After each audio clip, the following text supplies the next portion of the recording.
جنہوں نے کفر اختیار کیا اور کفر کی حالت میں مر گئے، ان میں سے کسی سے اس قدر سونا بھی جس سے روئے زمین بھر جائے ہرگز قبول نہیں کیا جائے گا، اگرچہ وہ اسے فدیے میں دے دیں۔ ایسے لوگوں کے لیے دردناک عذاب ہوگا اور ان کی مدد کرنے والے نہ ہوں گے۔ جب تک تم اپنی پسند کی چیزوں میں سے خرچ نہ کرو تب تک کبھی نیکی کو نہیں پہنچ سکتے، اور جو کچھ تم خرچ کرتے ہو یقیناً اللہ اس سے خوب باخبر ہے۔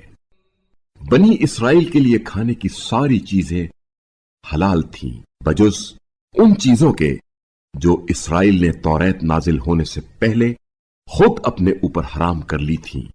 کہہ دیجئے اگر تم سچے ہو تو توریت لے آؤ اور اسے پڑھو۔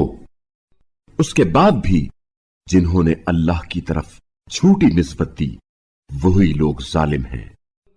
کہہ دیجئے اللہ نے سچ فرمایا، بس تم یکسوئی سے دین ابراہیمی کی پیروی کرو، اور ابراہیم مشرکین میں سے نہ تھے۔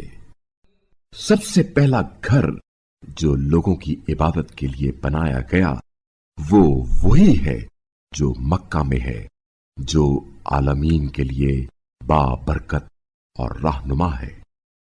اس میں واضح نشانیاں ہیں، مثلا مقام ابراہیم، اور جو اس میں داخل ہوا وہ امان والا ہو گیا۔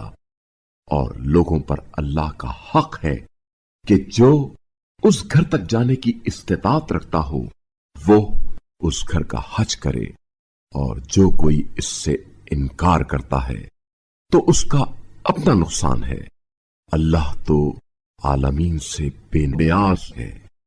کہہ دیجئے اے اہل کتاب، تم اللہ کی نشانیوں کا انکار کیوں کرتے ہو جبکہ اللہ تمہارے اعمال کا مشاہدہ کرنے والا ہے؟ کہہ دیجئے اے اہل کتاب، تم ایمان لانے والوں کو راہ خدا سے کیوں روکتے ہو؟ تم چاہتے ہو اس راہ میں کجی آئے، حالانکہ تم خود اس پر شاہد ہو کہ وہ راہ راست پر ہیں، اور اللہ تمہاری حرکتوں سے غافل نہیں ہے۔ اے ایمان والو، اگر تم نے اہل کتاب میں سے کسی ایک گروہ کی بات مان لی تو وہ تمہارے ایمان لانے کے بعد تمہیں کافر بنا دیں گے،